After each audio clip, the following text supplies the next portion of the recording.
everyone, and welcome to our legislative briefing on access. My name is Laura Poskin. I am 35 years old, and I am a resident of Bloomfield. I'm also the director of Age Friendly Greater Pittsburgh. We are excited to welcome a number of elected officials and their staff. My friend and colleague from AARP, Jen Blatz, will do a roll call here in a moment. We are especially thrilled to have 3 speakers here to present on their work to improve access to housing options, healthy environments, and transportation at the national, county, and city levels.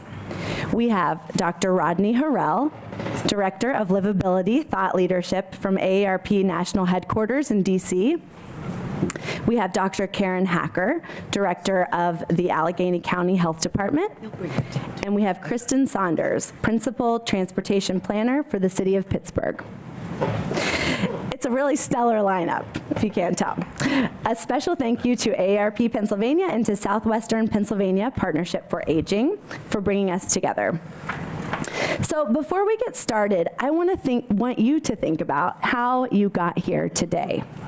Did you drive? Did you take the bus? Did you hop in an Uber or ride a bike or walk or some kind of combination of those?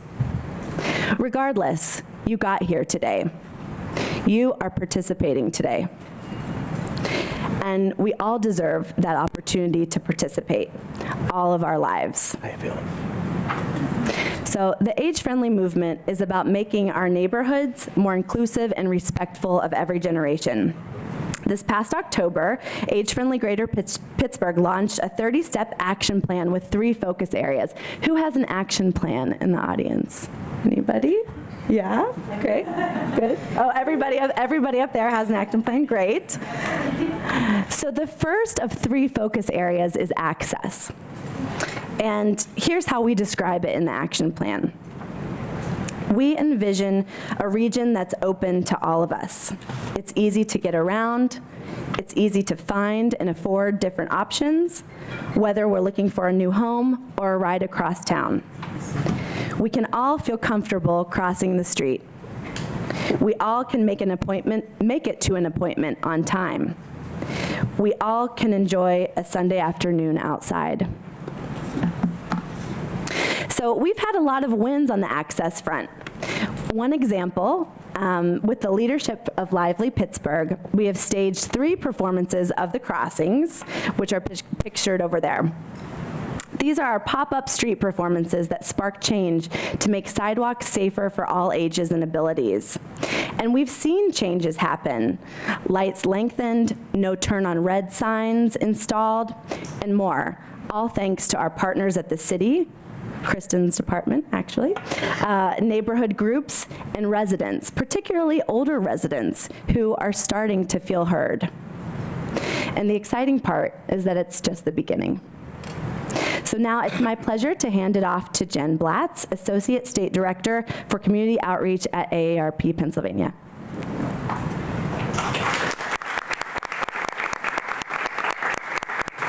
Good afternoon, everyone. Thank you so much for being here. So I have the honor of introducing all of our elected officials today, and there's a small gap in the middle because we have a few who are running late, so we're hoping we'll just tuck them in as they arrive. So starting over here, we have Anita Prezio, who's a county councilwoman from kind of the north side, northern regions of Allegheny County. Erin Mulchaney is representing Governor Tom Wolf. Mary Esther Ventura is here representing County Executive Rich Fitzgerald, so thank you for being here, everyone. Valerie McDonald Roberts is here representing the mayor, City Controller Michael Lamb, and skipping over our missing in action folks. We hope to have a couple more members of County Council. Corey O'Connor, Erica Strasburger, they're both City Council members. Bobby Palmasina, I call him Bobby because he's my county councilor in Green Tree. And rounding out our city councilors is Deb Gross. And we're very happy to have with us Mayor Betty Copeland from the city of Bridgeville today, and the First Lady of Braddock, here representing Mayor John Fetterman from not only the borough of Braddock, but also our potential future lieutenant governor. So without further ado, I'm just going to quickly introduce our next speaker, and thank you all again for being here. So Ken Thomas is with us today. Ken is a colleague of mine and travels around the country on behalf of AARP to talk to people like everyone assembled in this room who care about the same things that we at AARP are really committed to and care about. And he is kindly has traveled here from Florida today to be with us. So I just wanted to point that out. He made quite a journey. Ken his title is Regional Volunteer Director for the AARP mega states. So Pennsylvania is considered a mega state in the AARP scheme. Ken is the top ranking volunteer leader in our region, which also includes California, Florida, Illinois, New York, Ohio, and Texas. And these states comprise more than 60,000 volunteers across those 7 states. One thing that I hope you go away with today is to know how much AARP is reliant on and really dependent on our volunteer corps. A lot of the people that you met today when you arrived wearing red are my volunteers. I'm very proud of them and very, very happy to have them here today. So thank you all. And I'm going to just give a little hand to our volunteers. And so Ken is going to welcome you on behalf of AARP in our national office, and then Laura will take it away. Thank you.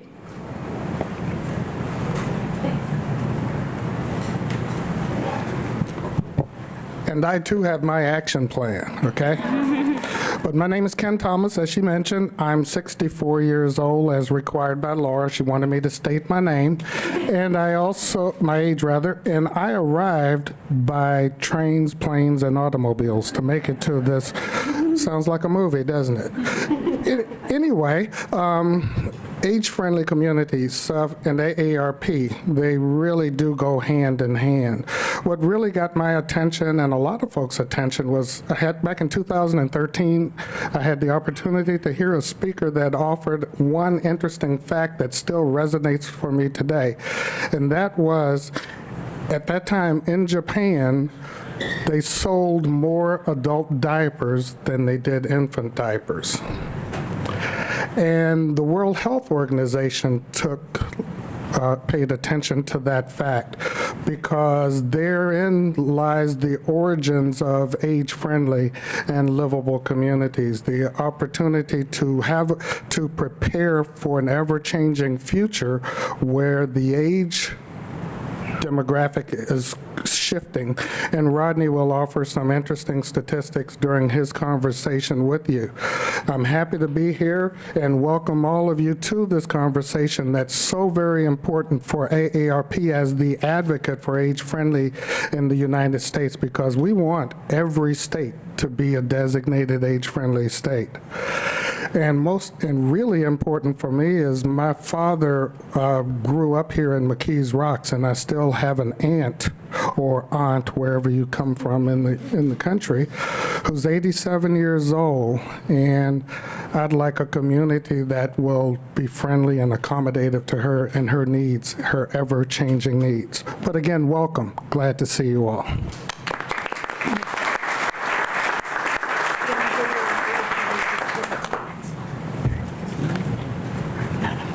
Hi, everyone. My name is Joe Angelelli. I'm a board vice president for the Southwestern PA Partnership for Aging. I'm also a senior advisor at UPMC's Center for High Value Healthcare.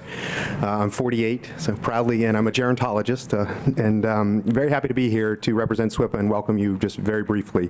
SWIPA is a 28-year-old organization now that represents 10 counties, and several years ago we convened a lot of our organizational partners to come together around this issue of age-friendly community. We're very proud of how far things have come and the great action steps that you'll hear more about today and other activities. But we do want to make sure we don't lose sight on the real true foundation of really what a lot of this is built upon, and that is the programs for older Americans that are under threat from a budgetary perspective, both at the federal and state level.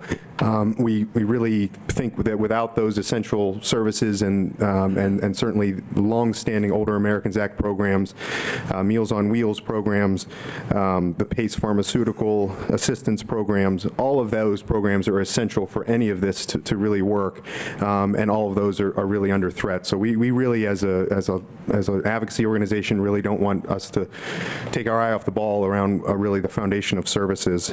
We have a very active policy committee that really scorecards lots of legislation that addresses older adults, and really we're paying attention to sort of what's happening out there. So really thankful for all of you to come today, and looking forward to presentations by our panelists. So turn it over to Laura. Thank you.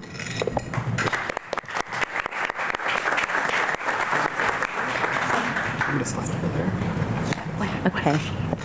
Thank you, Joe. Now we'll hear from our three speakers, leaders advocating for increased access for people of all ages. Their work aligns with ours, and it inspires us as we work towards a region that includes all ages and abilities. They will each have 10 minutes to present, followed by 5 minutes to pose a question to our elected officials. Okay, so first we have Dr. Rodney Harrell. Dr. Harrell is Director of Livability Thought Leadership at AARP. In that position, he leads AARP Public Policy Institute's Livable Communities work. His research on housing preferences, neighborhood choice, and community livability are integral to the world-renowned Livability Index that measures the livability of every U.S. neighborhood. Dr. Harrell also serves as AARP's housing policy expert.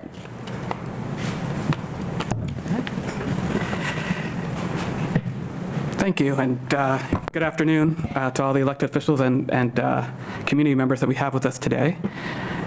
What I wanted to do is to talk a little bit, I have just a short period of time to do a talk that I've done across the country and even as far away as Germany and Brazil, which is to talk about livable communities, what we need to do to create livable communities, and how important that is, and just touch on a few little solutions to get us going on this topic of access and really focusing in on housing. Ken made me promise to give some stats. So, by 2030, 20% of the population in the entire country will be 65 and older. And just 5 years later, we're going to have more people aged 65 and older than we do 18 and under for the first time ever. That's a fundamental shift in the way that American communities will be constituted. And the real issue that we have is that our communities aren't built for that time. They're built for a time when we didn't really feel that we had to think about aging, or just didn't. And so our communities, our transportation systems, our housing is not necessarily built with the things that we need as we age. But we need to pay attention to what people want. Here, I have examples of visitable housing that's got a zero-step entrance that you can get in without any steps, a library, parks, streets that you can walk across safely. The idea of age-friendly communities is to take all of these elements together in this age-friendly process and create communities for all ages. The idea being that no matter how old you are, no matter what your physical ability level is, you should have access to those community things that you want. And the surprise to many people is that when we poll older adults, we find that they want the same kinds of things that younger folks do. They want to be able to access the things in their community. They want to be able to stay active, get around their communities, and stay in homes that meet their needs. So let's talk specifically about housing a little bit. There's 3 parts of housing that are important that I'll highlight today: affordability, access, and location of that housing. First, we mentioned the Livability Index, and this tool was created in 2015, and I will give you all one of the sneak previews to tell you that we're having a new version that's coming out June 21st, so you can check our website for a new version of this. But I took 2 looks at it. I looked at first at Pittsburgh, at housing, and it's hard to see here, perhaps, but on the index here, we've got a score of 57 for Pittsburgh. The average score is 50 on this index, so anything above 50 is better than average. And you'll see that we look at housing accessibility, the amount of housing options that you might have to be able to stay in your community if you need to move out of your home. We look at housing affordability in 3 different ways. We look at housing costs, the housing cost burden, which is the amount of income paid for housing, and the availability of subsidized housing. The idea is that we should have all of these things to have the kind of housing that we need. Elsewhere in the index, you can see on the left-hand side, look at things in the neighborhood, our transportation connections, environmental quality, health, and social engagement opportunities, and economic and opportunity. So we look at a wide range of factors here. We see Pittsburgh's doing pretty well here, particularly in availability of multifamily housing, which gives a lot of options, and more subsidized housing than normal, which is actually measured at the county level. So then when we look at Allegheny County as a whole, we look at this, and it looks fairly similar. The total score is just 2 points lower, but we notice that in the availability area, that green dot has moved to a yellow dot.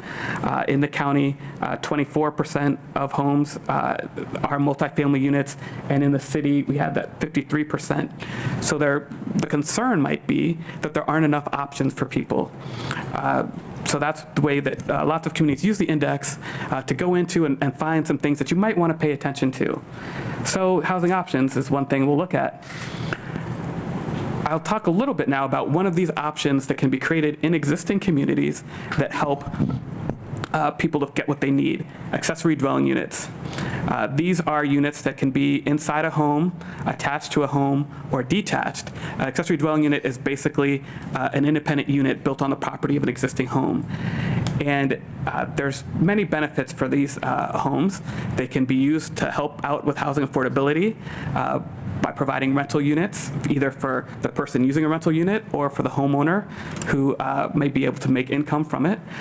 Or it can be used by a family member. Perhaps your family member is in need of care, and this allows you to move that person in. Or perhaps you might need a caregiver or somebody to help you as you get older. So we're really a big fan of accessory dwelling units and the fact that they can help take existing neighborhoods and provide housing options in them without changing the character. They really help to provide options within those communities and can do so while keeping people connected to the things they love, their parks, their churches, their favorite places to hang out, and their friends. Next, I'll just touch on access quickly. You'll see here's another example of a home with a zero-step entrance. There's an Oregon program that certifies homes that helps people to understand the homes have the features they need and make it easier to find. And we do a lot of work around trying to create examples and supports for folks. So I also help lead our Future of Housing initiative for ARP. And if you check out that website, you'll see more about this home that we remodeled in Memphis, Tennessee. You'll see here the final home. We took a standard Rambler-style home and tried to make it into a home for the future. And the idea was to have a design competition to see what we could do with our existing homes to help make them homes for people of all ages. So you'll see here the winning design. We went to architects around the country, and this was the top design. You'll see some features here, like on the right-hand side, you'll see wide, large glass enclosures. You'll see a zero-step entrance, raised garden beds that help people be able to garden no matter whether they're able to bend over well or not. And we'll take a quick look inside the home, and you'll see again, these large glass windows on the design would help provide natural light and also allow people to help fight social isolation. The idea being that maybe I can be in the home but still see out in my community even if I'm not able to get outside. Social isolation is a multi-billion-dollar issue in the country. And so some design can help with that. And then finally inside the home, one of my favorite features of this home, circled here, are rooms that have movable walls. The real inventive piece of this design was that this bedroom on the left or the kitchen on the right have movable walls so that you can open up those rooms to other parts of the house. So even if my mother's in this room in the left here and can't get out of bed, we can open up those walls and she can participate in the activity of the family life. And all of those and more elements that can make homes better for people of all ages. We have those on our Future of Housing site in a toolkit that can help people think about remodeling their homes. There's well over 100 million existing homes in this country, so we need to think about where people are living now and what we can do with those homes to help make them homes for the future. So there's two things in the age-friendly plan for Greater Pittsburgh that I wanted to touch on today with these. The two activities, housing assessment and mapping, which is a goal of investigating the current and future forecasted demand for the healthy, affordable, accessible, and inclusive housing options, with an emphasis on housing for older adults and middle-income residents. So the idea being, again, that we can create the options that are needed, but the first thing we need to do is to understand the housing in our community. Tools like the Livability Index are a great start to that, but you actually have to go out on the ground to get the data that I can't get at the national level. You have to do that locally, so I think that's a great start. The second big item in the plan is to explore options for progressive housing solutions, looking at things like home sharing. So accessory dwelling units are a physical thing, but home sharing, being the concept of taking someone into your home, is another way of efficiently using the housing stock that we have. And intergenerational housing, creating options that work for people of multiple generations. So the idea there is to identify mechanisms to encourage and incentivize developers to use the universal design elements, like the ones I pointed out, in new housing. So those are the two items in the plan. So I have limited time, but I do have two questions for you. One was, how does this vision of housing that's affordable, that's accessible, creating more options, how does that fit within your priorities? And the second question is, are there activities already underway that support expanding these housing options? So these are questions of our policymakers. They can, I think we have 5 minutes or so that they can respond to those questions or ask me questions, I suppose. And while you think about that, I'll just point out that we have a wide range of resources, and here are the web addresses to find AERP's resources online. So with that, I'll turn the floor over. Thank you. Yes, ma'am. Hi, Erin Mulchaney with Governor Wolf's office. I actually have two questions for you. So I think your questions are great.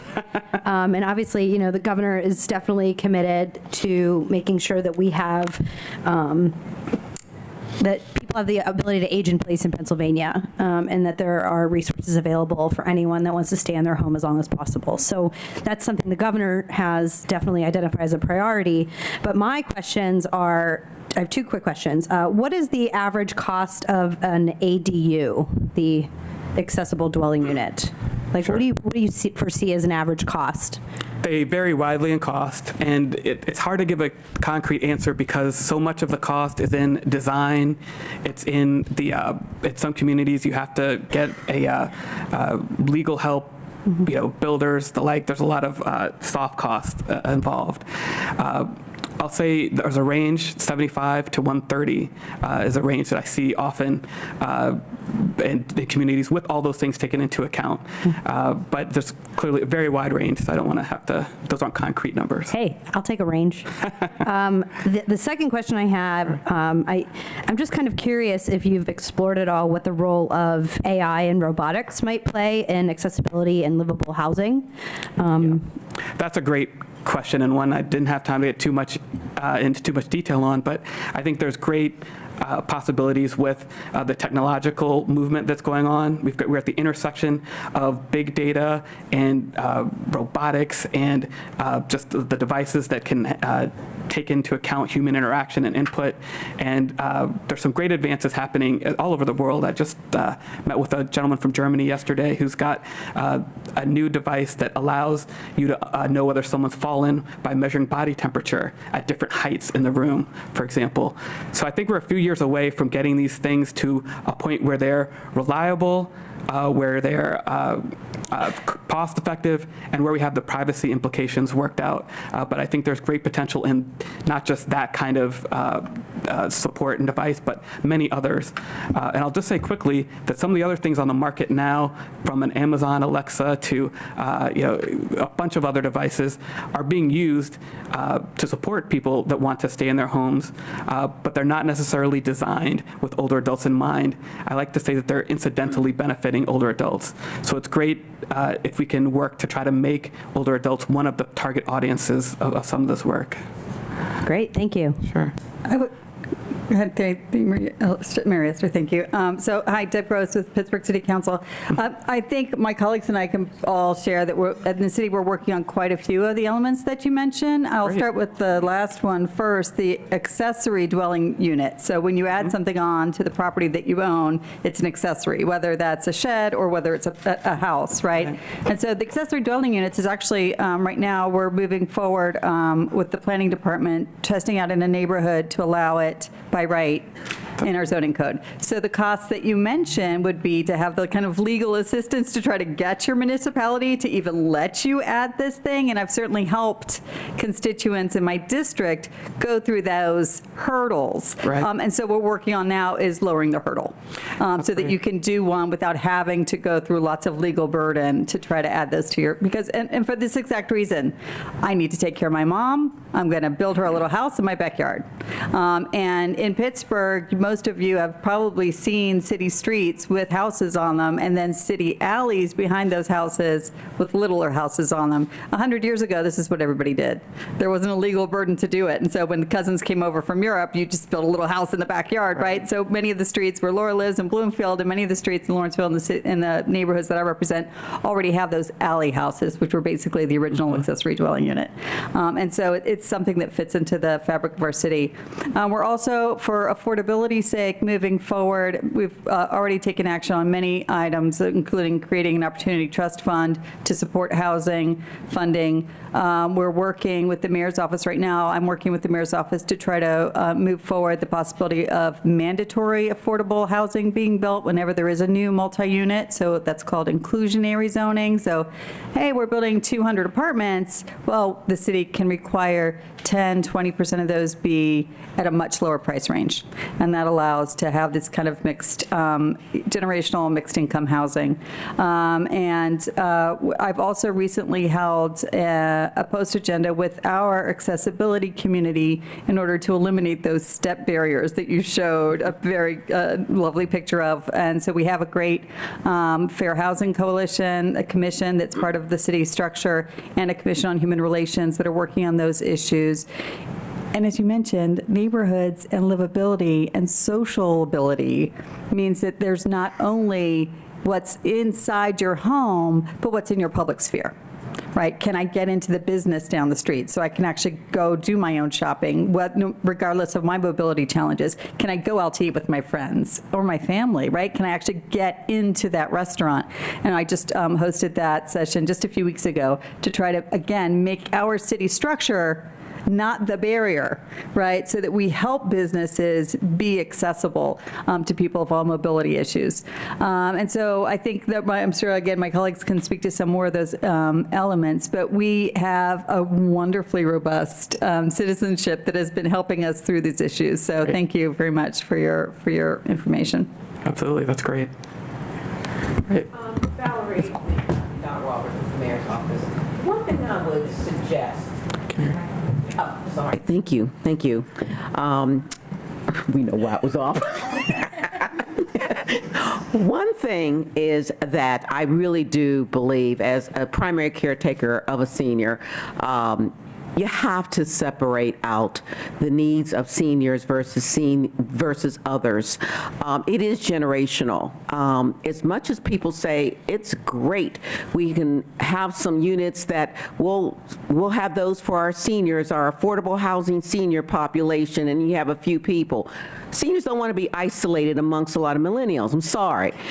They want to be around people their age. They don't want to feel like they are such the minority, behind in technology, behind.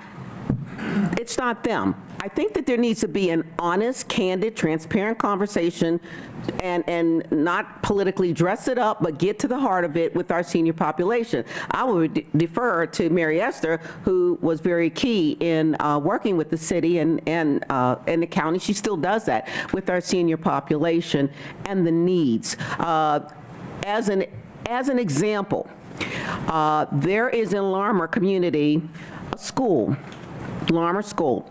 It was always targeted for senior citizen housing. always. But the newest developer and the current developer doesn't want to do senior housing. The community is up in arms about this. They're like, look, you said we were going to do senior housing, and now you want to do mixed income, now you want to do all this other stuff. The problem, they say, why are they doing it? I said, it's probably a profit margin. We're dealing with business. And the problem is that we have to make sure that the developers, not only as Councilwoman Gross had said, that there is more or less a mandate to make sure that there is an affordability component in development, but we also have to face head-on the fact that developers want to make profit. And senior housing is not going to be the most profitable. It's just not. So we really do have to address those dynamics head on as to affordability in the general population, affordability with our physically and mentally challenged populations, and affordability with our senior populations. Believe me, they do have similarities, but they do have differences as far as needs. There you go.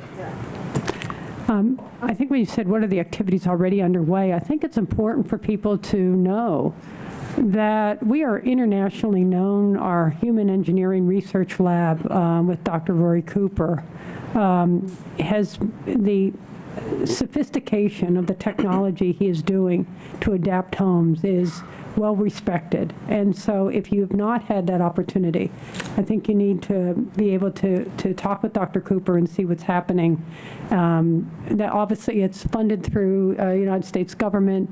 It's funded through the Department of Defense because it really started out in working with particular our veterans and veterans with disabilities, but it's something to consider. When we talked specifically about the housing units, and I think I've always cautioned people over the years that we have to be very careful when we're promoting public policy that is purely not just an urban sort of agenda, particularly in a state such as ours, in a county such as ours, where some of our oldest residents, our oldest 85 plus living alone, are in communities that don't have always the resources to do the legislative research to modify zoning laws. And so it's important, I think, when we begin to look at how we can implement this, because it's a mobile society. People need to go from community to community. Perhaps looking at an opportunity to have a template. I've always been a believer that in any of the structures that we do, we sort of adopt a McDonald's mentality in the sense of not nutritionally. Don't worry, Dr. Hecker, I wouldn't go that far. I'll get, don't want to offend our health director.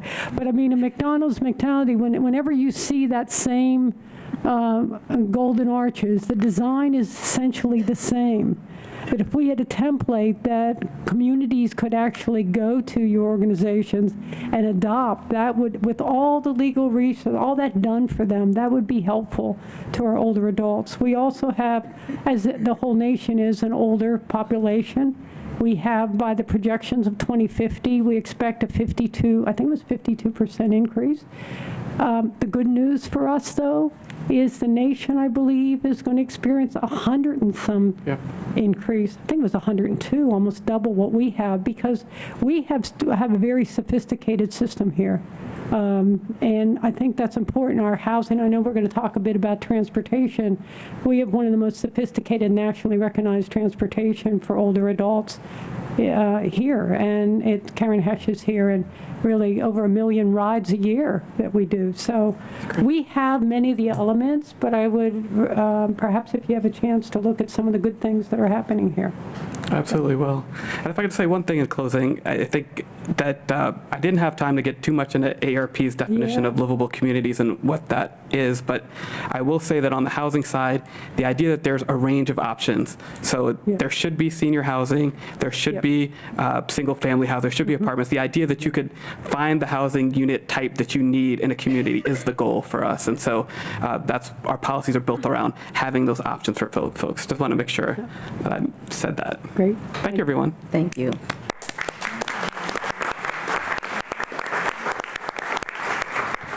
Thank you, Dr. Harrell. So I knew it would be really hard to keep to the timeline of 5 minutes, but thank you all. Okay, so next we have Dr. Karen Hacker, who has served as director of the Allegheny County Health Department since her appointment in fall of 2013. As director, Dr. Hacker is the highest ranking official in the health department and is responsible for overseeing its programs and activities.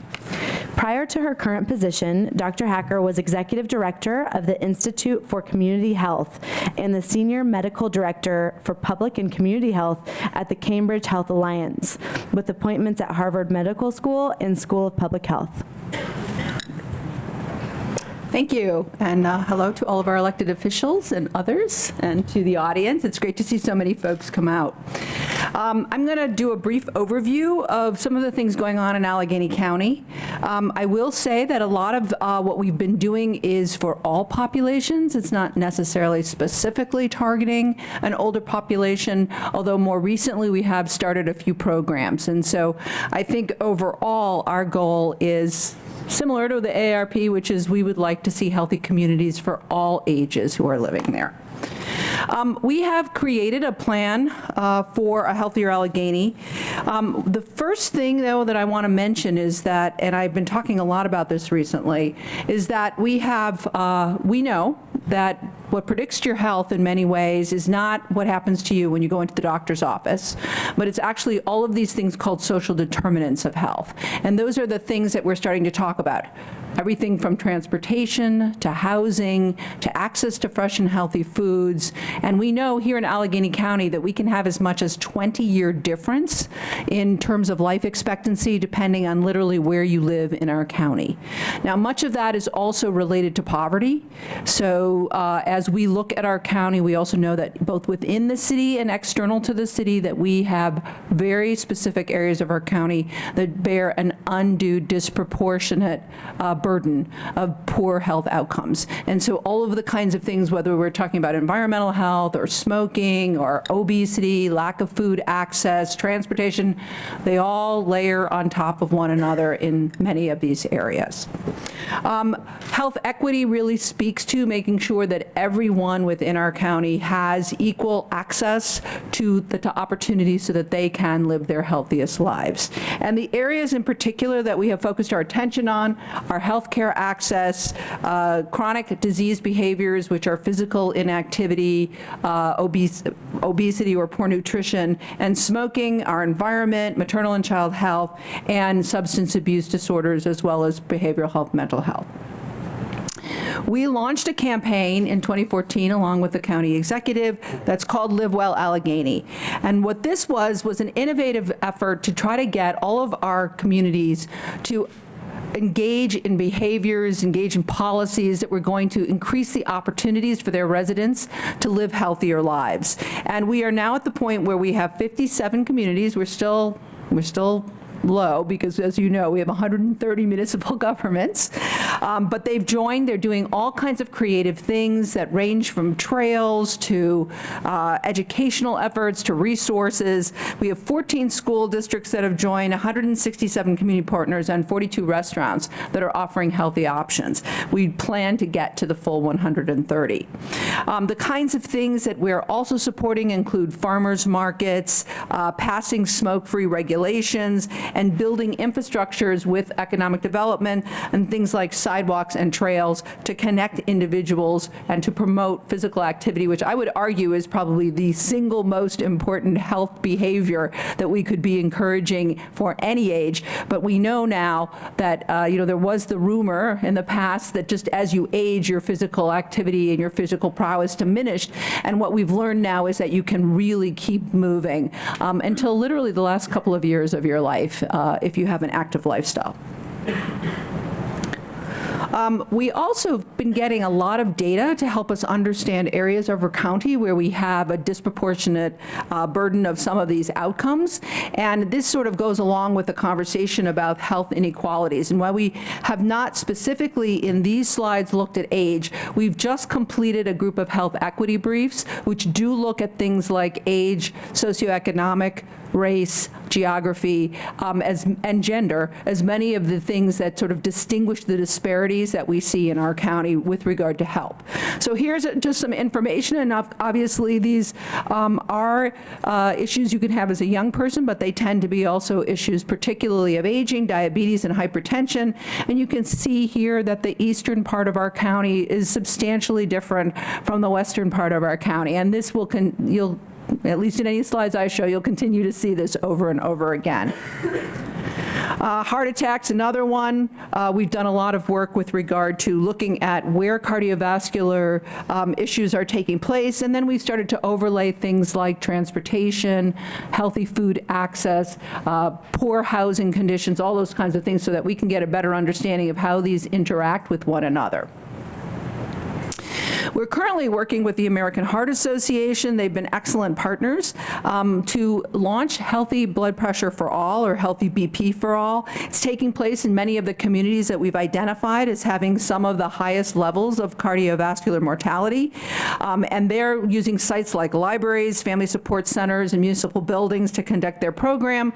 They do this thing, I think there's probably representatives here from the AHA, but they do check change control. They look at blood pressure education, cooking, and those types of matters. And getting these kinds of programs, particularly into neighborhoods and communities where we know we have these health inequalities, we think is critically important. We also recently launched a Self and Healthy Communities program. This is funded by the state, and we were very excited to get it. And with that, we have 2 new programs which are specifically targeting an aging population. The first one is fall prevention. So many of you, I'm sure, are well aware that falls account for 30% of all intentional injury deaths in Allegheny County. This is really one of the biggest issues, and it goes very much along the lines with housing issues. Not only the issue of, how do you physically get into the house, but what happens within the house? Are there rugs that you can trip on? Are there other things? Most of these falls tend to happen literally within a very small range of one's household. But I would also say that given that we really want to keep all populations, and in particular our elder populations, active, cracked sidewalks, difficulty walking, one of the things I know that's going on, and hopefully maybe Deb, you can talk about this, we are very lucky in Allegheny County to have a lot of stairways, but those stairways aren't always in the best condition, and so people may not be able to utilize those stairs because they could obviously trip and fall, which would be quite a long distance. So this fall prevention program really speaks to the educational perspective. It uses a existing evidence-based program to try to start to decrease the number of falls and to really educate people on what they can do in their own environments to diminish their risk. And then the second one is something called Car Fit. And having 2 parents in their 90s, I think this is one of those. My father at 93 is still driving. Yes, he has a license. It's not in this state.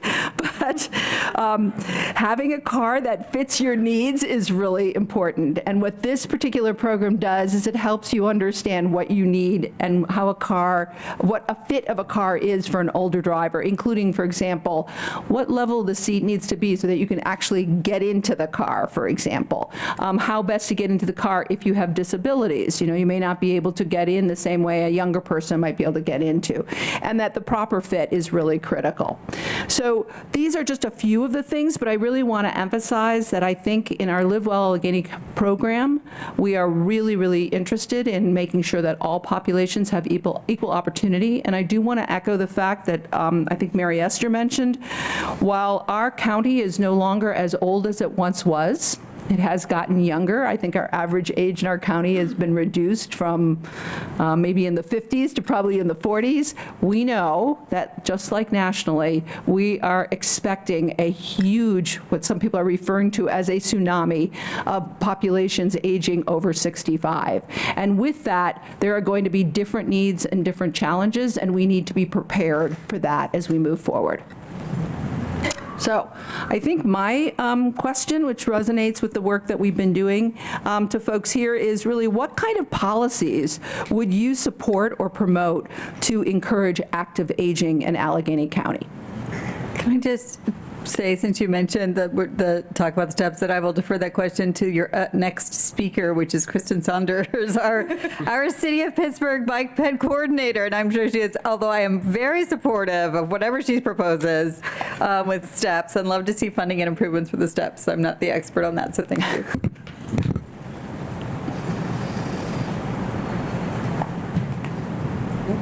Anybody else?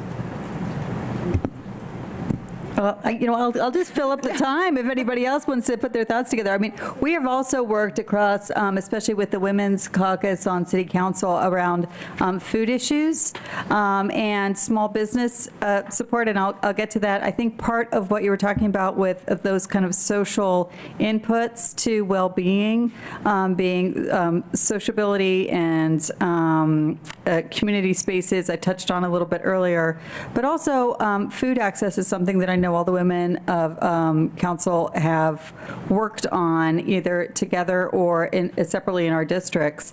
I am happily the representative for many constituents in the kind of food movement, including yourself, Dr. Hacker, and many of the people in the food advocates organizations, from the Food Bank to Just Harvest, and many of the people active in this community. So I get a lot of the kind of expert participation from my own constituents. And I also represent many of the areas of the city where food businesses are based. So either food distributors, small business trucking companies, many very active small businesses that are in the food infrastructure.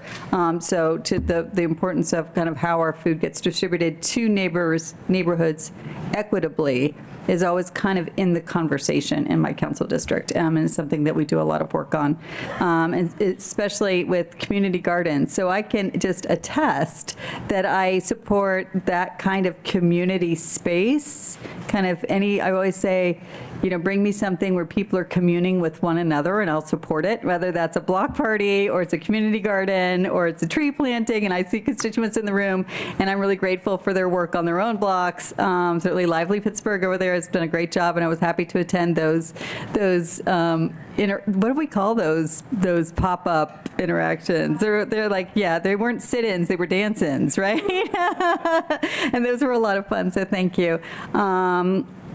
So many of these elements, and certainly all of the mobility challenges that are how our investments in the physical infrastructure of the city, whether that's city steps, safe crossings, and even the way we change our investments in sidewalks and streets so that they're people-friendly and people-first, is always something that's always in our conversation, and we're continually working on how we can improve our policies around those issues. So. I'll just add to that I was sort of waiting to hear what we're going to hear next from Kristen, but I'll jump in now because it is all really connected, and health touches so many other sectors and issues. So the city has adopted a complete streets policy, and as was mentioned before, the need for templates and for other, sometimes what the city has the capacity to do, other smaller boroughs and municipalities can take advantage of, and through the Congress of Neighboring Municipalities, or neighboring communities connect, there has been an effort, I know, to create templates for complete streets policies for some of the neighboring communities touching Pittsburgh as well, to make sure that people have access to sidewalks, to be able to walk places rather than having to drive the mile away, or to use a wheelchair or to ride a bike to get to where they need to go. So I'm grateful for that effort. I also wanted to just get back a little bit to the housing issue, and I think that I personally am supportive of looking creatively even more at our zoning code to remove barriers for creative types of housing that create intergenerational. I know we need to look, as Chief McDonald Roberts mentioned, we need to look at what seniors really want and what they need, but that for those who do want intergenerational housing, to look at those sorts of options, to create senior housing with daycares on the ground floor, to create, to remove barriers for density near our transit stations, so that people have access to transit as easily as there's as much housing near transit stations and other transit options as possible. So those are some of the things that I'm thinking about personally, especially since my district includes places like North Oakland and Shadyside, where there's sort of a naturally occurring demographic of 20-somethings and 65-plus adults living all in the same place, sometimes in the same building, sometimes not. I also personally am really interested in additional programming for intergenerational events, which I know I've talked to AARP and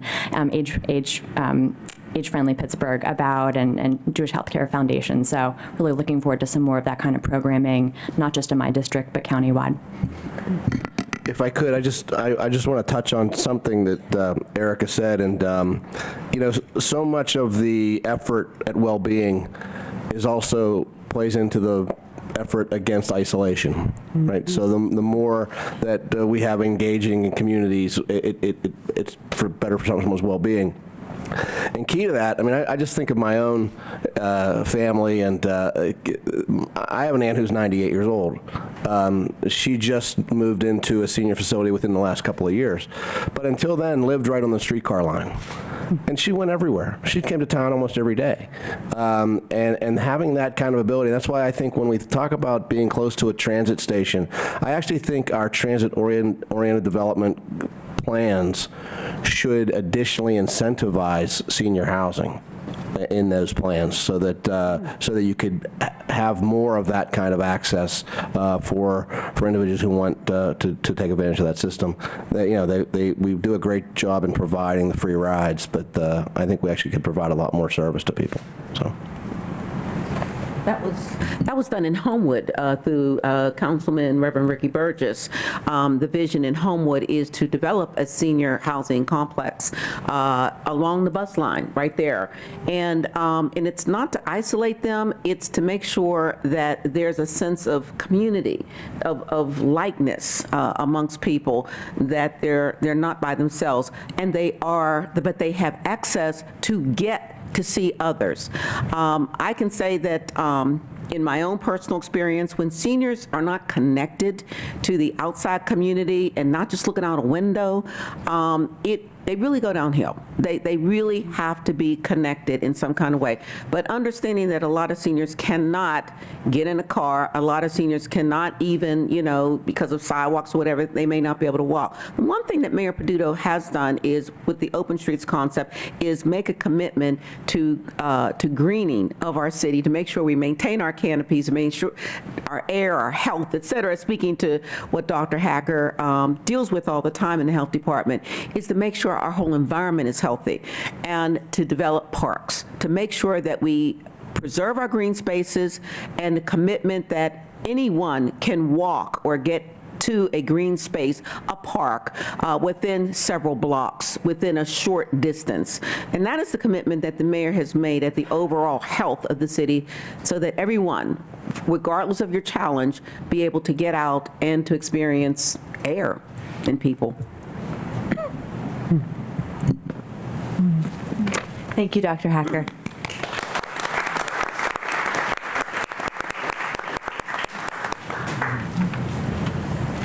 Last but not least, we have Kristen Saunders. Kristen manages bicycle and pedestrian programs through her work as principal transportation planner in the City of Pittsburgh's Department of Mobility and Infrastructure. This includes work at all scales, from long-range planning, project selection, public outreach, stakeholder coordination, project financing, and design. Prior to joining the Pittsburgh team, Kristen worked in San Francisco as the project manager and designer for Gell Architects and Rebar Art and Design Studio, global leaders in people-centered design. Thanks. Hi, thanks for having me today. I work with a lot of you every day, but it's been really interesting to hear about the policies at the county level and state level today, so thank you. A lot of things that I'm going to talk about have already been mentioned, which is very exciting. A lot of you could give this presentation as well, but I love seeing the intersection of housing, health, and now kind of from a transportation perspective. So I'm just going to introduce our new department. We just in the last year and a half started a new department, the Department of Mobility and Infrastructure. Karina Ricks is our new director. And we cover everything from planning and policy, transportation planning and policy, permitting, transportation services like paving, and engineering and project management. So there's the more long-range design and construction projects.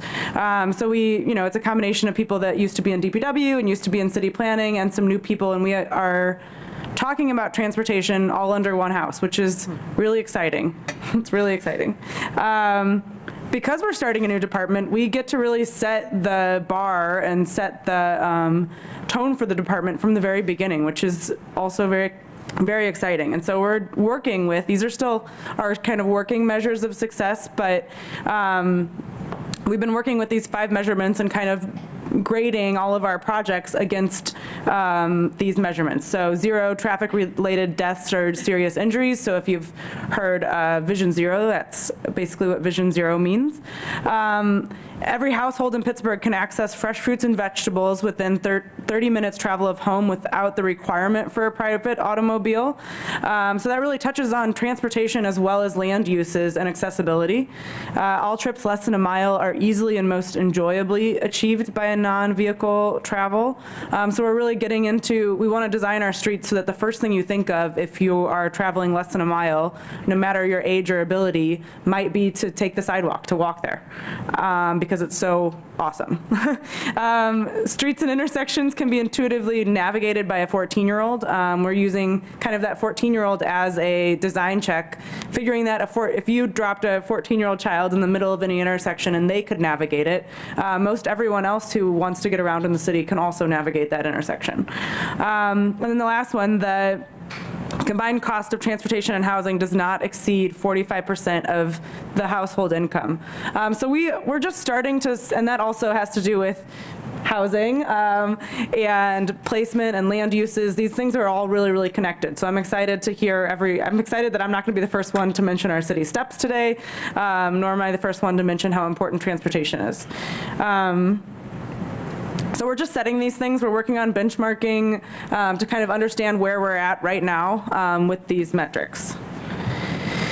So today, some people have mentioned our Complete Streets policy. We adopted a Complete Streets policy in 2016, and most simply it means that we are going from kind of a vehicular planning and design, a vehicle-only planning and design approach to a transportation planning and design approach that really looks at the pedestrian, looks at the bicyclist, looks at everyone who wants to use our streets. It's important to consider all modes, as well as the vehicle.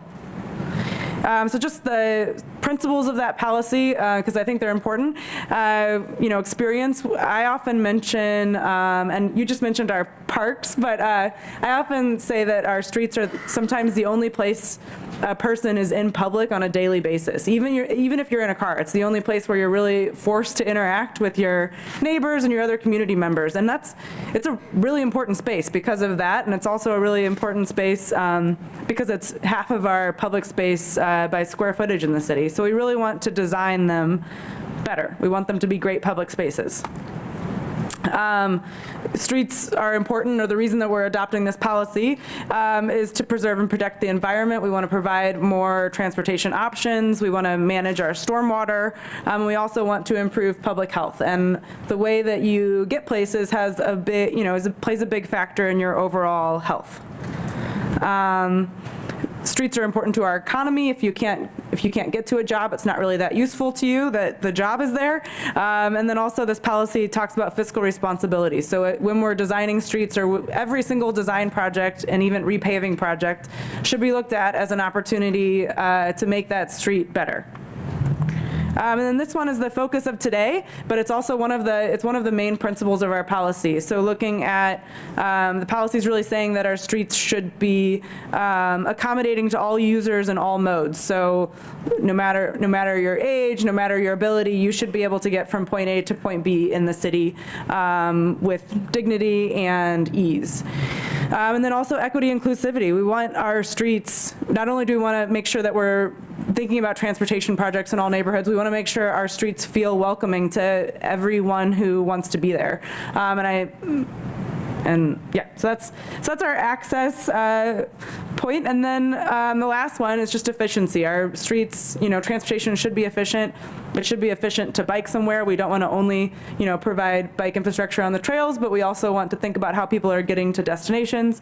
The same is true for the transportation network, the transit network, the sidewalk network. It needs to be connected or it provides no function. And then I also want to highlight intelligent technology partnerships. Transportation is changing very, very fast right now. Bike share, electric scooters, autonomous vehicles, robotic signals. Transportation is changing so fast, and we want to be ready for those partnerships. We want to be sort of setting the policy, but also accepting these new technologies to make all of our lives better. And then the last point is just that we want to be, and this has a lot to do with what we're doing today, but we want to be a model for the region. We want to be a resource for the region. We set this policy in 2016. The policy is really just a framework for all of these other implementation items that we want to do. It doesn't have a lot of teeth at the moment, but we're actively working on kind of adding the, other policies, adding the design guidelines, adding the other things that we need in order to make our streets more complete in Pittsburgh. So I'm just going to highlight some of our ongoing projects.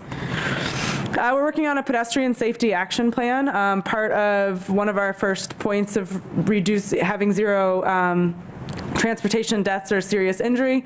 We're really looking at pedestrians as the first step in that. So we're analyzing our crash data, so looking at historic data of where there have been specific crashes in order to select project locations for enhanced safety upgrades to those intersections and streets. But we're also looking at a risk-based analysis. Pedestrian crashes are reported unequally throughout the city. They're also not always reported because people don't take the time. So we're also looking at a risk-based analysis. So areas where there's a lot of zero-car households, so people are walking more, areas where there's high density, areas where there's a lot of transit riders, a lot of people actually getting on and off the bus or train, and looking at a risk-based analysis. So finding projects within these zones that are maybe at a higher risk for crashes, for pedestrian crashes, so that we're not waiting till that crash happens.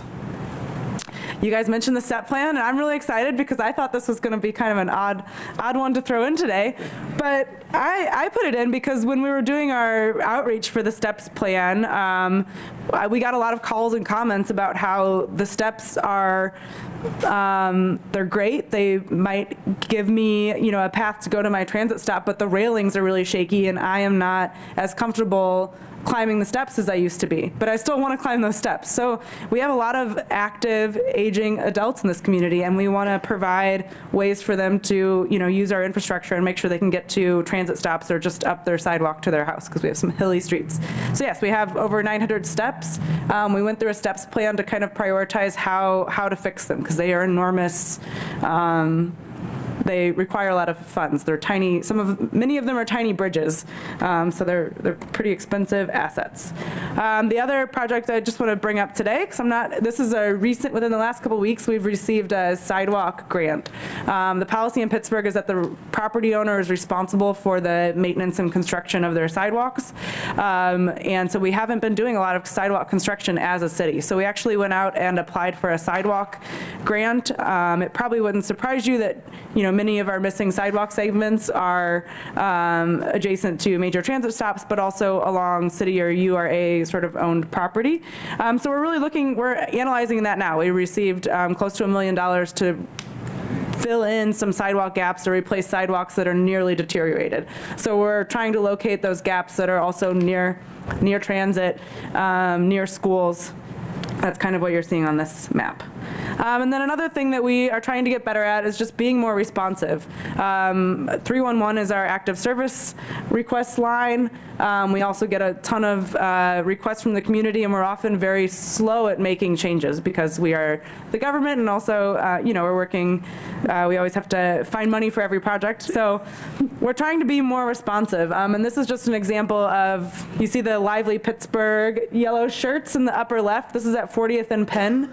We've also received a lot of 311 requests over the years at this intersection, and I actually worked with Laura to work. Can you remind me the name of that housing?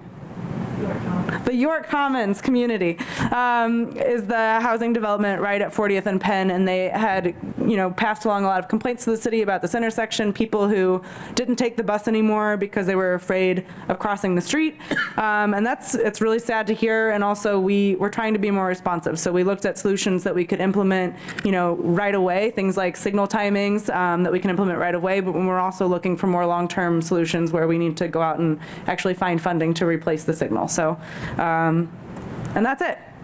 We have many more projects. These are just the ones we decided to highlight today. And my question for you, I'm interested to hear from other municipalities as well as our own, but just kind of what tools do you need from your transportation professionals to, make our streets more accessible to aging adults? What tools would help you?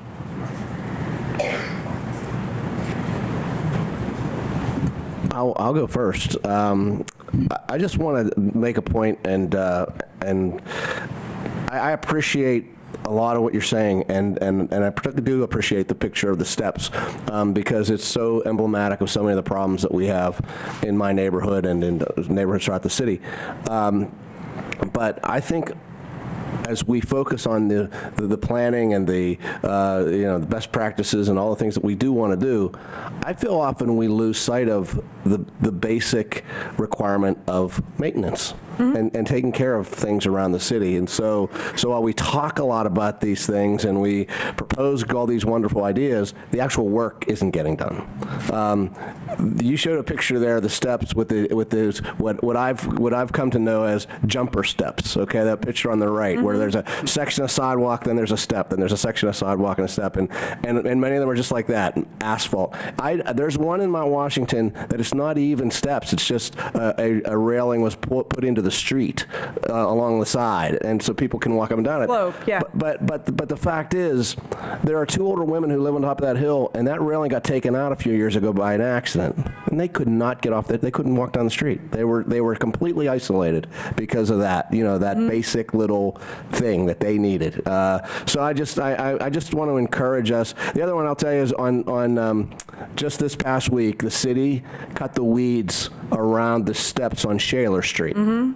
Now that sounds simple, but the fact is, before they cut those weeds, you couldn't walk up those steps. They were totally overgrown with vines and everything else. So just that simple commitment to basic maintenance is as important, if not more important, than a lot of the talk and planning and everything else that we do. So I would leave it at that. And this top step list is going to be similar to our top tier kind of paving list, where when crews are going out, we want them to repair, based on this analysis, we want them to kind of work on those steps first. So we are trying to also get better at the basic maintenance. We heard that from a lot of people through the steps plan. It's just, please clear the weeds and snow and debris, a lot of that. I think I'd make a recommendation. Dr. Hacker even asked, how can we encourage folks to be more active? And we see sometimes along a trail, they'll have a bench. The challenge is most people are right-handed. So a traditional bench, if you're sitting on the right of that bench, you could sort of get some assistance getting up. But if you had a 3-seated bench, that allows people both on the right and the left to be able to get up from that bench. And I think so often we focus so much on the aesthetics, but I think you have to begin to look at that, even the bench design, the placement of that. I'm also thinking that, and I'm taking, because I live in the city, so I know you're talking, I live in Mount Washington, so it's a pretty challenging terrain for older adults. But I think the other thing that you might want to consider is, we know that there's emergency routes for major disasters or whatever. perhaps if we had a master route for walking in each of the neighborhoods, that people would know that this is the trail, not just the traditional trail, but the sidewalk pattern that we could do. And that we could even encourage so that it would be accessible to all ages of life, those pushing strollers. And I am a strong believer in intergenerational programming. Years ago, if many of you remember it, when I was in the city rather than the county, I had a program called Acorns and Oak Trees, in which the children and the oldest adults would exercise together. And it's simple things. I think so often we get too sophisticated. Walking a straight line, if a preschooler can walk a straight line, they have a greater chance of being able to read. Conversely, if an older adult begins not to be able to do one step in front of other and do a straight line, we immediately begin to see that there's some challenges emerging. So I think as we begin to look at the issues, factor in some of the just basics for older adults. I think that's really important. But I think what you're doing is, excellent. I mean, we're all in Dr. Hacker trying to encourage, how refreshing to have all these communities, coming together and make that commitment. So just some thoughts.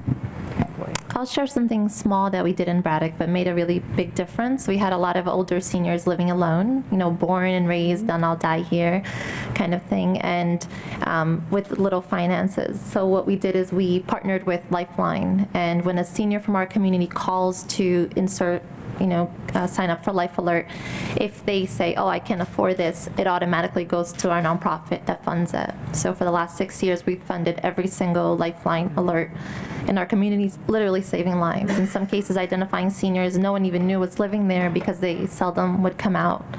And I think that would make a big difference in other communities as well. And I'll also highlight something that I know Braddock implemented that I'd love to see in the city, which is the free exercise equipment in open public spaces. And I'd love to have a conversation with you about how you made that happen and how we can make that happen in some of our city parks, so that all ages can exercise using like an elliptical and other kind of equipment that's durable, that's outside in the parks. Thank you. Yeah, we see seniors there now daily. I mean, we have several senior buildings in town, and now they know this space. They feel it's for them, even though it's for everyone, but I told them it's for them. So we see them there daily. And so we have elliptical, we have some pull-up machines and some other things. And we did that in a weekend, so talk.